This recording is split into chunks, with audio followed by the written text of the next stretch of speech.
By most accounts, the U.S. economy looks surprisingly healthy. Inflation has cooled.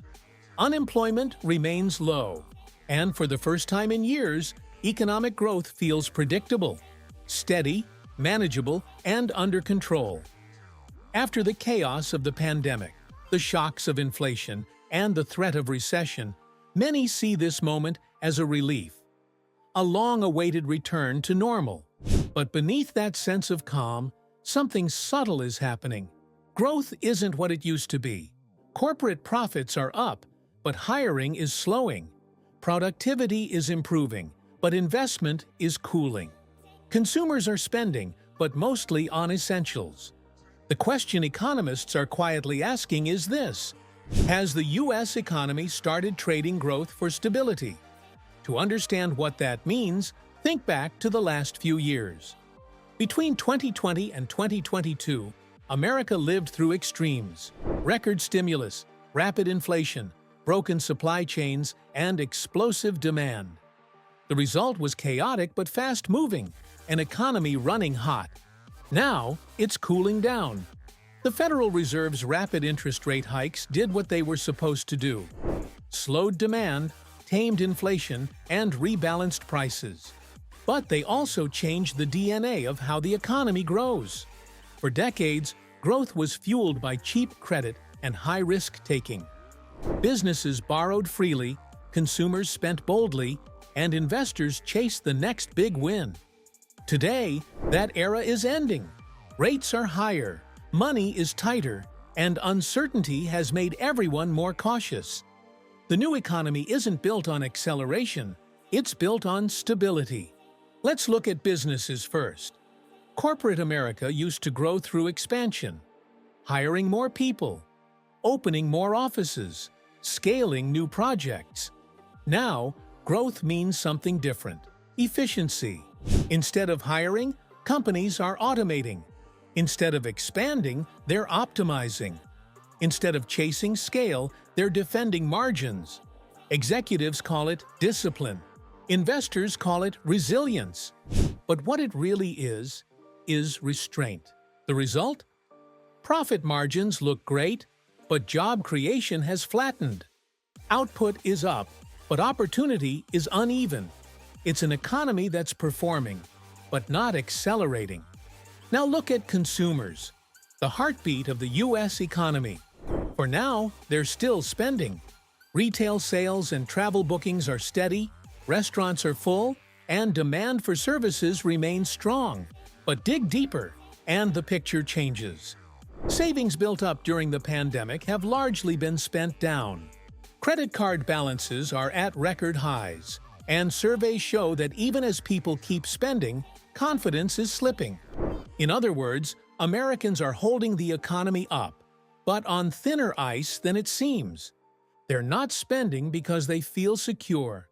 They're spending because they feel they have to. That kind of growth, driven by necessity rather than optimism, can't last forever. The housing market tells the same story. Home prices have stayed high, but not because demand is booming, because supply is frozen.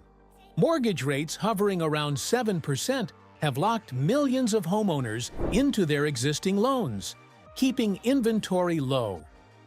New construction is slowing, affordability is collapsing, and younger buyers are locked out entirely. So yes, the housing market looks stable. But it's a stability built on paralysis, not progress. It's another example of how the U.S. economy is finding balance but losing momentum. Even in the labor market, the strongest part of the recovery, there are quiet cracks forming. Unemployment is still low, but job growth has slowed.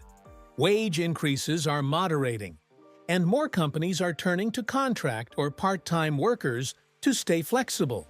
It's not a jobs crisis, but it's a shift in character.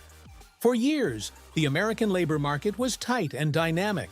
Now it's cautious, designed to prevent disruption rather than encourage expansion. Businesses are keeping payrolls lean. Workers are clinging to security. And mobility, the force that once defined American opportunity, is slowing down. That's not failure. It's safety, but it comes at a cost. And then there's innovation, the engine of future growth. Tech investment is still enormous, but it's also narrowing. AI and semiconductors are attracting historic funding, but other sectors, clean tech, biotech, even startups, are seeing capital dry up. Venture capital is down. IPOs are rare. Risk appetite is shrinking. The US hasn't stopped innovating, it's just innovating more carefully. And that caution, while rational, signals a shift in mindset. For the first time in decades, stability isn't the byproduct of growth. It's the goal. The upside? The U.S. economy today is far more balanced than it was 3 years ago. Inflation is under control. The banking system is stable. Consumers are employed. And global investors still see the U.S. as the safest place to park their money. In a world rocked by wars, climate shocks, and political uncertainty, that stability is an achievement. But the trade-off is real. Growth is slower. Risk-taking is lower. The spark that drives entrepreneurship, the willingness to bet big, is dimming. It's as if the economy is catching its breath after a marathon, but forgetting how to run again. So, is America quietly trading growth for stability? Maybe. And maybe that's the point. After years of turbulence, a slower, steadier economy feels like success. But if stability becomes an excuse to stop building, investing, and innovating, it could become a trap, a comfort zone that quietly erodes future potential. Because economies, like people, can't live in cruise control forever. The goal isn't to avoid turbulence, it's to keep flying forward. And as the U.S. enters this new phase of calm, the real test isn't whether it can stay balanced, it's whether it still remembers how to take off.